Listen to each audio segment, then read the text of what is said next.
Welcome to the next edition of Fridays with Fintelekt.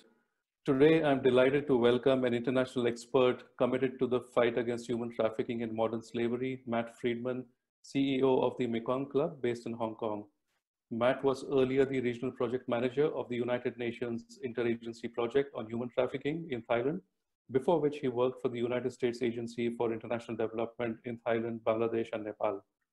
For over a decade, Matt has worked passionately to design and manage both domestic and regional human trafficking programs. He is a technical advisor to various governments and an author of 9 books. Matt, thank you so much for making the time to join us today. Thank you for the opportunity to be here. Matt, at the outset, can you give our listeners a quick overview of the Mekong Club, its objectives, its journey so far, and a glimpse into future plans? And also, just for me to know, why is it called the Mekong Club? What's behind the name? Okay. So the Mekong Club was set up as an organization to work with the private sector in a positive, supportive way. I came to Hong Kong about 10 years ago from working with the United Nations because what we were finding was that out of the 21 million people at that time who were identified to be in forced labor, 75% of them were in forced labor and 60% of them were associated with supply chains. So we felt like we needed to talk to the private sector. As part of my visits here, we would hear from private sector leaders that, we didn't know much about that issue, but now that we hear about it, we recognize the business risk. But initially they said, well, we don't want to talk to somebody like you. You're from that naming and shaming world, the United Nations and the NGO world. So after a series of these talks, enough private sector people came and said, listen, can we set up an organization that is positive and supportive, that would allow for the private sector to get the information they need to be able to understand the problem? So we set up the Mekong Club with that in mind as the foundation. Now, it was called the Mekong Club because they said we need an organization whose name doesn't mean anything. We don't want to scare people away. If we start talking about human rights and slavery and everything, private sector is not going to come to the table. So we called it the Mekong Club. After a period of about 2 or 3 years, we changed our model for a couple of reasons. Up until then, we were just doing a lot of presentations, getting in front of C-suite and so forth. Part of it was legislation. Legislation was changing. You saw the California Transparency and Supply Chain Act, the UK Modern Slavery Act, all of those acts basically said that big companies have to say what they're doing to address modern slavery. We were seeing lawsuits against major corporations. People were saying, you guys are using supply chains that are associated with slavery. That's not a good thing. And so that was a business risk. We were seeing media changing, so that there was more emphasis on this topic, almost a doubling every year for the last 3 or 4 years. And lastly, ESG was becoming an issue. The S related to ESG was perceived to be relevant and important, and not much had been done. So we went from an awareness-raising organization to an association. So we now have an association that has about 50 members. It includes the banks, the manufacturers, the retailers, the hospitality industry. We have mostly Fortune 500 type companies. And the way this works is these working groups meet on a quarterly basis. And during the time they meet, they debate and discuss and identify what they think is needed to address modern slavery, whether it's a training or a research project or a tech tool or whatever. To talk about the banking world, what they wanted was a relationship manager training. So we developed a 3-hour training that we've done all across Asia. They wanted a tool that would allow for them to understand the typologies of the criminal activity. So we were able to develop a typology report. And then they wanted something that said, let's take the typologies and identify the red flags. So we developed a report that did that as well. They wanted a tool that would identify kind of the relative risk internationally at the country level related to commodities and the vulnerability to modern slavery. So we developed that. For the manufacturers, the retailers, we had various other things that we would develop, but these were just the banking tools.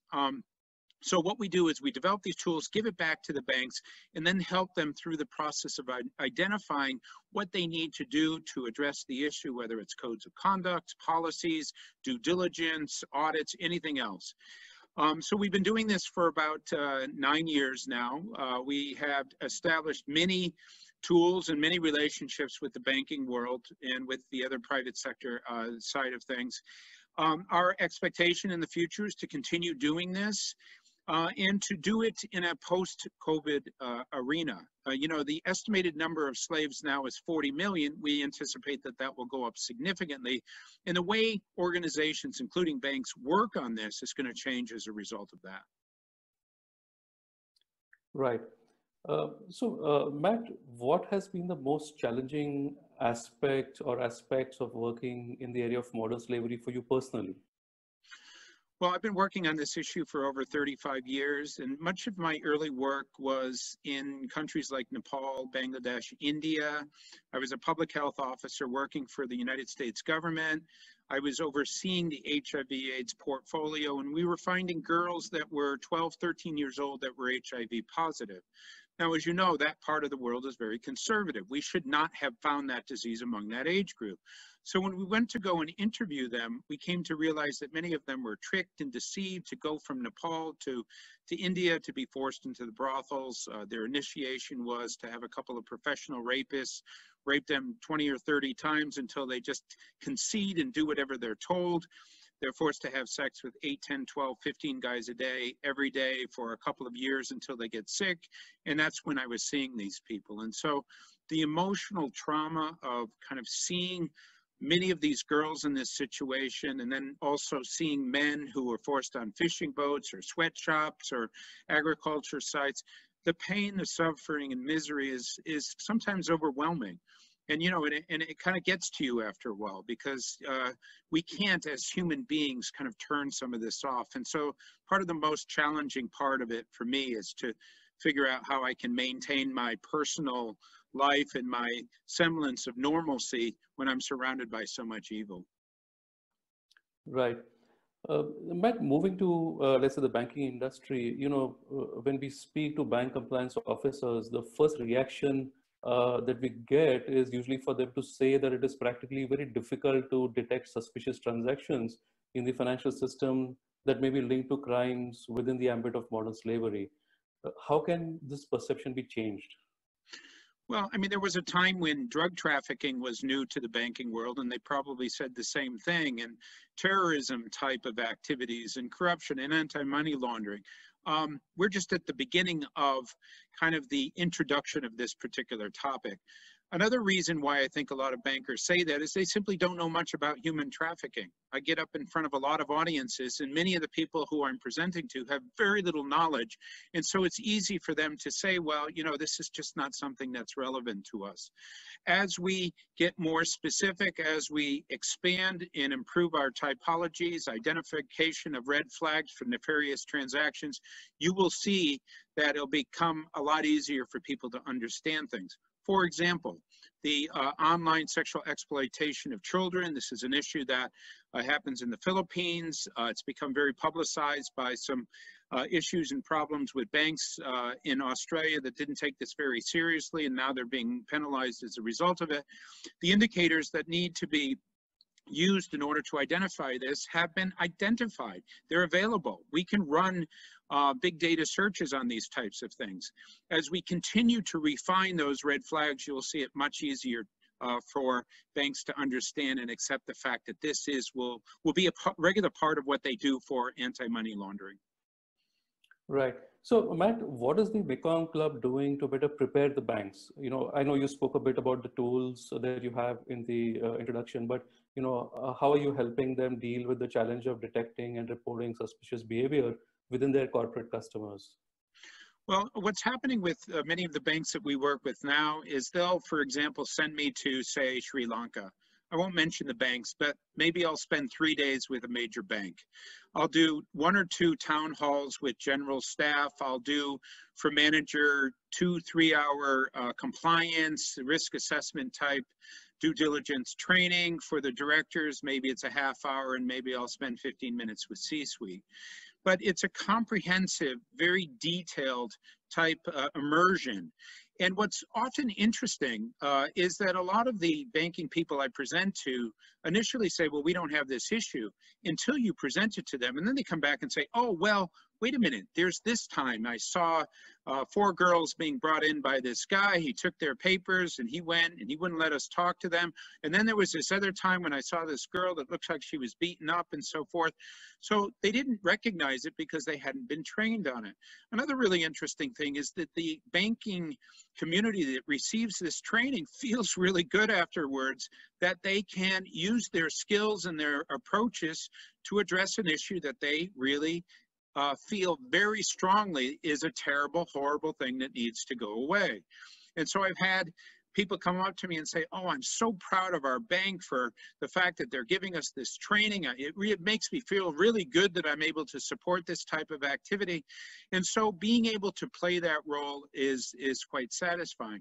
What we do with our tools is we, once again, give the tools over to the banking community, and if they feel like we're not covering what we need to, they tell us what's needed. We go and we figure out how to build these things and give it back to them. So the ideal is a constant kind of feedback loop to take the information, refine it and improve it, give it back, take the information, refine it, improve it, until we continue to have kind of a toolbox for addressing what the banks need. Right.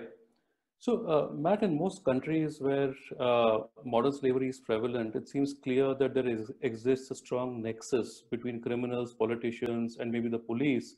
And protection is unofficially, let's say, granted to industries, such as prostitution, construction, fishing, garments, electronics. So why aren't governments doing enough when it is clear to everyone that the problem exists and it's growing every day? So, in your experience working with various stakeholders across Asia, is it because of the corruption and kickbacks leading up to the highest levels that make law enforcement authorities turn a blind eye to this? And is there any end in sight?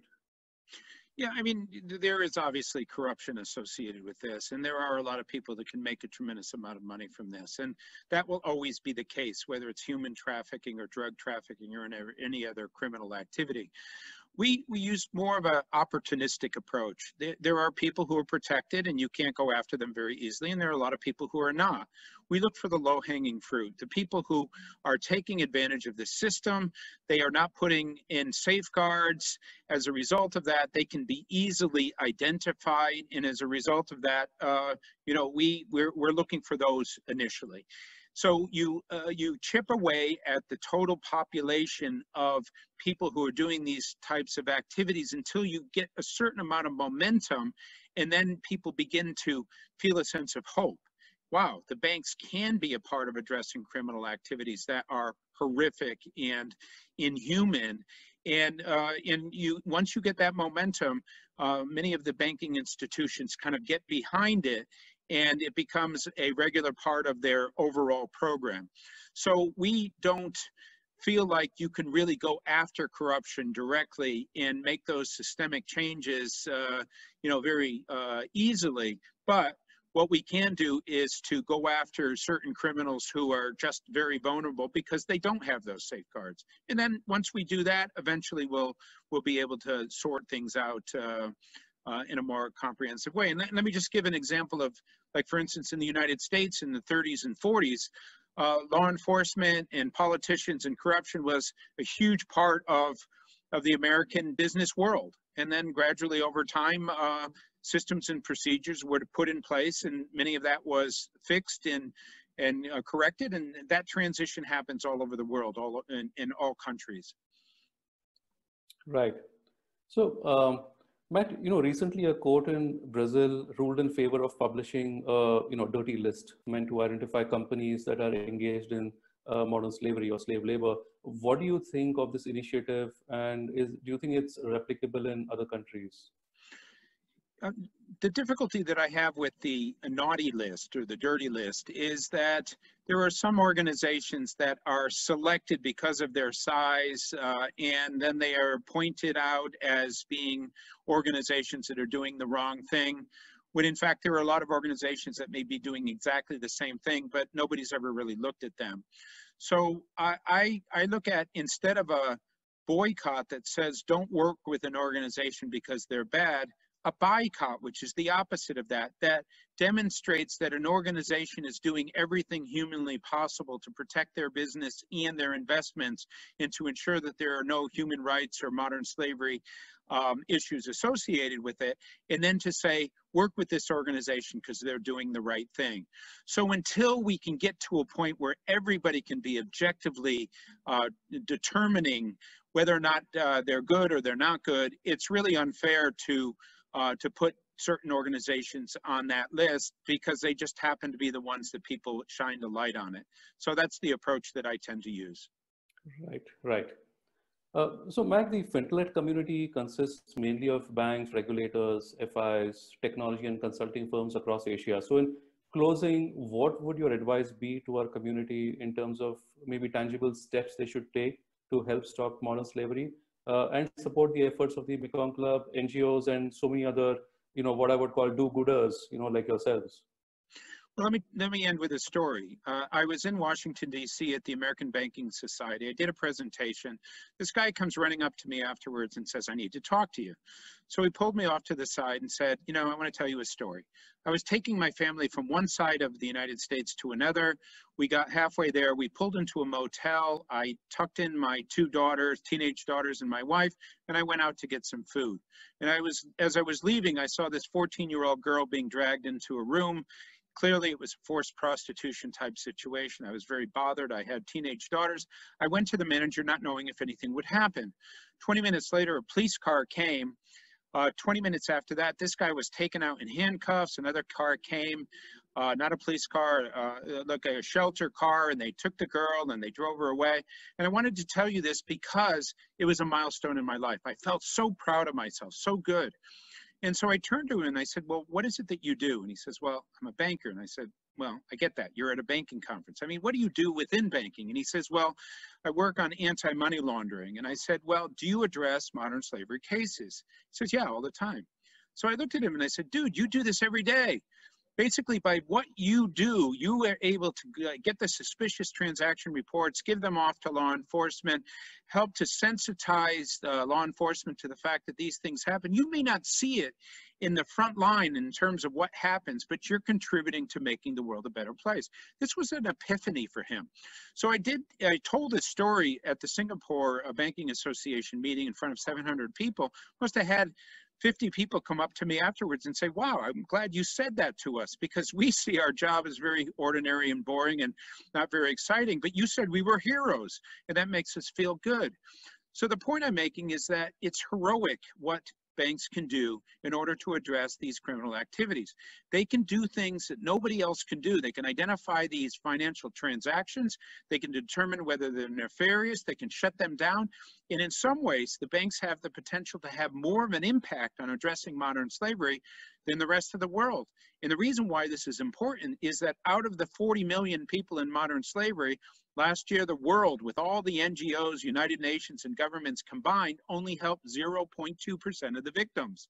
If the banks were to get involved, make this part of their regular routine, it would make a difference. And maybe we can go from 0.2 to 2% and then 20%. So I do feel that the banks have a major, relevant, important role to play. Matt, thank you so much for joining us today and being here on Fridays with Fintelekt. It was indeed a pleasure having you and listening to your thoughts. And I wish you all the best in your mission. Very good. Thank you so much for reaching out to us. Thanks, Matt.